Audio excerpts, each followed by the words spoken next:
Pregnancy రాకుండా common గా use చేసే విధానాలు ఏంటి, అవి ఎలా పనిచేస్తాయి? ఫస్ట్, ప్రెగ్నెన్సీ రావాలంటే ఏమేం కావాలో చూద్దాం. ఎగ్ కావాలి, మన హీరోయిన్ మేడం. స్పర్మ్ కావాలి, మన హీరో గారు. ఈ రెండు కలవాలి, తద్వారా ఫామ్ అయ్యే పిండం గర్భసంచిలో అతుక్కోవాలి. ఇప్పుడు దీన్ని ఎలా ఆపాలో చూద్దాం. ఫస్ట్, హీరో హీరోయిన్ ని కలవకుండా ఆపాలి. ఎగ్ అండ్ స్పర్మ్ మధ్యలో గోడ కట్టేద్దాం. దీన్ని బ్యారియర్ మెథడ్ అంటాం. Most commonly used condoms.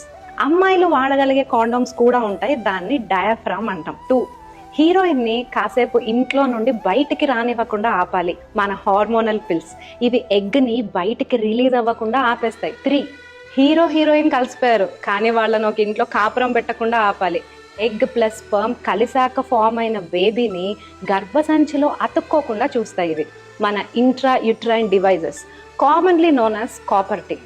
ఇప్పుడు ఇంకా మోర్ అడ్వాన్స్డ్ హార్మోనల్ ఐయుడీస్ కూడా అందుబాటులో ఉన్నాయి. Number 4, last and most common, the permanent method.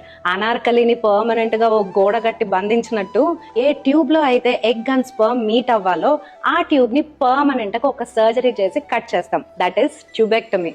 అనార్కలికే ఎందుకండి అన్యాయం, సలీం ని కూడా పర్మనెంట్ గా బంధించవచ్చు తెలుసా. ఇది ఇంకా technically more simple and easy కూడా. ఏ ట్యూబ్ నుంచి అయితే స్పర్మ్స్ ట్రావెల్ చేసి బయటకు వస్తాయో అది పర్మనెంట్ గా కట్ చేస్తాం. It's called vasectomy.